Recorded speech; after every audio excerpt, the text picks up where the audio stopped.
Saya tidak tahu apakah niat mereka berdua, para Ustadz Wahabi ini, membohongi umat atau tidak. Kami juga kurang paham. Yang jelas ini merupakan sebuah kebohongan yang sangat nyata dan tanpa diragukan oleh orang-orang yang bisa membaca kitab dari para ulama. Kami akan tunjukkan dan kami akan buktikan kepada para penonton semuanya.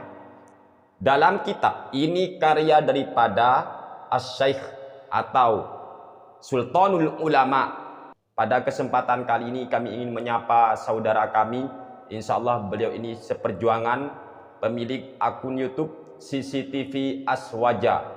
Beliau dalam salah satu postingannya, beliau mengupload salah satu video dengan judul Manipulasi Fatwa Imam Izzuddin bin Abdissalam, Ustadz Zulkarnain dan Haris Abu Naufal.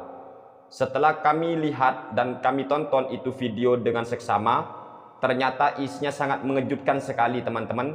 Mari kita dengarkan dulu ceramah yang telah disampaikan oleh Zulkarnain bin Muhammad Sunusi. Semoga Allah memberikan beliau hidayah. Amin ya rabbal alamin. Berikut ini videonya. Berjabat tangan selepas sholat subuh dan sholat asar. Apa jawaban Ali bin Abdissalam? Kata beliau, al-musafahatu uqbas subhi wal asri minal bidah. Salam-salaman atau bersalaman selepas sholat subuh dan sholat asar itu terhitung bid'ah. Dalam video tersebut jelas sekali Zulkarnain bin Muhammad Sunusi Al-Wahabi, dia menyatakan bahwa Syekh Izzuddin bin Abdissalam menyatakan ataupun menganggap bid'ah bersalaman setelah selesai sholat subuh maupun salaman setelah selesai sholat asar. Itu kata Zulkarnain bin Muhammad Sunusi. Kita tahu apabila Wahabi mengatakan bid'ah, maksud mereka adalah sesat, maksud mereka bid'ah yang haram. Pernyataan yang sama juga dinyatakan oleh Ustadz Wahabi yang bernama Haris Abu Naufal Al-Wahabi. Semoga Allah memberikan beliau hidayah hingga tidak membohongi umat lagi. Amin ya rabbal alamin. Berikut ini videonya. Apa hukumnya salam-salaman selesai sholat subuh dan selesai sholat asar? Lihat jawabannya Iz bin Abdissalam. Bersalam-salaman selesai sholat subuh dan sholat asar dari perbuatan bid'ah. Saya tidak tahu apakah niat mereka berdua, para Ustadz Wahabi ini, membohongi umat atau tidak. Kami juga kurang paham. Yang jelas ketika mereka berdua mengatakan bahwa Syekh Izzuddin bin Abdissalam menganggap bid'ah, menganggap sesat bersalaman setelah selesai sholat asar maupun salaman setelah selesai sholat subuh itu bid'ah, maka ini merupakan sebuah kebohongan yang sangat nyata dan tanpa diragukan oleh orang-orang yang bisa membaca kitab dari para ulama. Kami akan tunjukkan dan kami akan buktikan kepada para penonton semuanya. Dalam kitab Qawaidul Ahkam fi Masalihil Anam, ini karya daripada Sultanul Ulama Syekh Izzuddin bin Abdissalam. Silakan cek, ini ada 2 juz, juz 1 dan juz kedua, ngumpul di sini terbitan Darul Kutub Al-Ilmiyah. Punya kami halaman 133 sampai 134. Faslun fil bid'ah, pasal tentang masalah bidah. Bidah itu jamak daripada bid'ah. Bidah artinya beberapa bid'ah. Bid'ah adalah, saya langsung terjemah ya biar tidak molor waktu. Bid'ah adalah melakukan sesuatu yang tidak pernah terjadi di zaman Nabi Muhammad SAW. Namun hukum sesuatu yang tidak pernah dilakukan di zaman Nabi ini masih terbagi menjadi 5 macam. Yang pertama, ada namanya bid'ah wajibah. Ada bid'ah yang wajib, ada bid'ah yang haram, ada bid'ah yang mandubah atau sunnah, ada bid'ah yang makruhah, dan ada bid'ah yang mubahah. Cara untuk mengetahui apakah perkara yang tidak ada di zaman Nabi itu hukumnya haram, halal, boleh, makruh atau haram, caranya adalah kita harus mengenal kaidah-kaidah syariat. Apabila perkara yang tidak ada di zaman Nabi itu masuk dalam kaidah ijab atau kaidah-kaidah pengwajiban, maka fahya wajibah, maka perkara itu menjadi wajib. Namun apabila perkara yang tidak ada di zaman Nabi itu masuk dalam kaidah tahrim, maka hukumnya haram. Apabila masuk dalam kaidah mandubah, maka hukumnya mandubah. Apabila masuk dalam kaidah mubah, maka ya hukumnya mubah. Dan apabila masuk kepada sesuatu ataupun kaidah yang wajib, maka hukumnya wajib. Di sini saya loncat biar tidak terlalu bertele-tele. Sekarang contohnya bid'ah yang haram adalah walil bid'il muharramati amsilatun. Walil bidai lan iku tetep kadui piro-piro bid'ah al muharramati kang haram. Amsilatun utawi piro-piro contoh bid'ah yang haram itu memiliki beberapa contoh. Minha iku tetap setengah saking amsilah mazhabul qadariyati, mazhabnya qadariyah.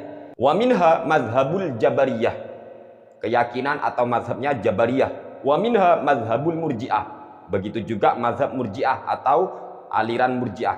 Wa minha mazhabul mujassimati, di antara contoh bid'ah yang haram adalah bid'ah yang dilakukan oleh kaum mujassimah, orang-orang yang menjisimkan Allah. Saya tidak tahu teman-teman, apa ada ya orang yang menjisimkan Tuhan? Contoh, Allah punya tangan, saya nggak tahu apakah ada ya. Dengar-dengar katanya ada sih orang yang ngomong seperti itu, ada katanya Allah itu punya tangan. Pemahaman yang seperti itu ternyata pemahaman kaum mujassim, orang yang menjisimkan Tuhan. Dan oleh Syekh Izzuddin bin Abdissalam, itulah contoh daripada bid'ah yang haram, keyakinan mujassimah. Waraddu ala haula'i minal bid'il wajibati, sementara menepis pemahaman-pemahaman mereka semua, baik pemahamannya qadariyah, pemahamannya jabariyah, pemahaman mazhab murji'ah, pemahaman mujassimah, merupakan bid'ah yang wajib. Artinya kita wajib menolak pemahaman mereka. Saya loncat pada halaman 134 untuk contoh-contoh bid'ah yang boleh bagaimana. Di sini Syekh Izzuddin bin Abdissalam menyatakan walil bidai lan iku tetap kadui piro-piro bid'ah al mubahati yang boleh, amsilatun utawi piro-piro contoh untuk bid'ah yang boleh itu memiliki beberapa contoh. Minha iku tetap setengah saking amsilah al musafahatu aqibas subhi wal asri, di antara contohnya bid'ah yang boleh yaitu bersalaman setelah selesai sholat subuh atau salaman setelah selesai sholat asar. Ternyata Syekh Izzuddin bin Abdissalam menyatakan salaman setelah selesai sholat asar, salaman setelah selesai sholat subuh termasuk bid'ah yang boleh, bukan bid'ah yang haram. Dan kalau Wahabi ngomong bid'ah, maksud mereka haram, maksud mereka sesat. Ternyata Syekh Izzuddin bin Abdissalam tidaklah begitu. Yang dimaksud beliau ternyata bid'ah yang boleh. Makanya jangan tertipu dengan Wahabi dan jangan pernah berhenti mengomentari Wahabi yang suka berdusta atas nama para ulama. Dan Zulkarnain bin Muhammad Sunusi ini juga yang mengatakan Imam Al-Bukhari tidak pernah mentakwil ayat suci Al-Quran. Padahal dalam kitab Sahih Al-Bukhari sangat jelas Imam Al-Bukhari itu mentakwil ayat suci Al-Quran itu di Sahih Al-Bukhari. Nah, ini lagi-lagi kan bohong. Oleh sebab itulah waspadalah, jangan pernah tertipu dengan kaum sebelah yang mana wawasan agamanya hanya bid'ah, sebab mereka Wahabi wajar hasil belajar instan. Oleh sebab itulah mereka menjadi salah fikir.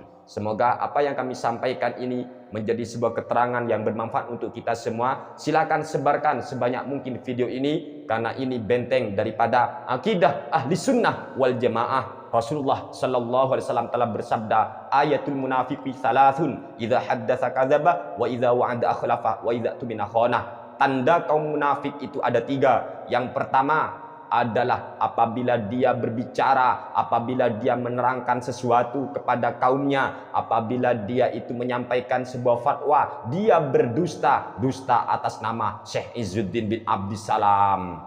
Na'udzubillahi min dzalik. Ini tanda kaum munafik, dan hati-hati terhadap kaum munafik. Wassalamualaikum warahmatullahi wabarakatuh.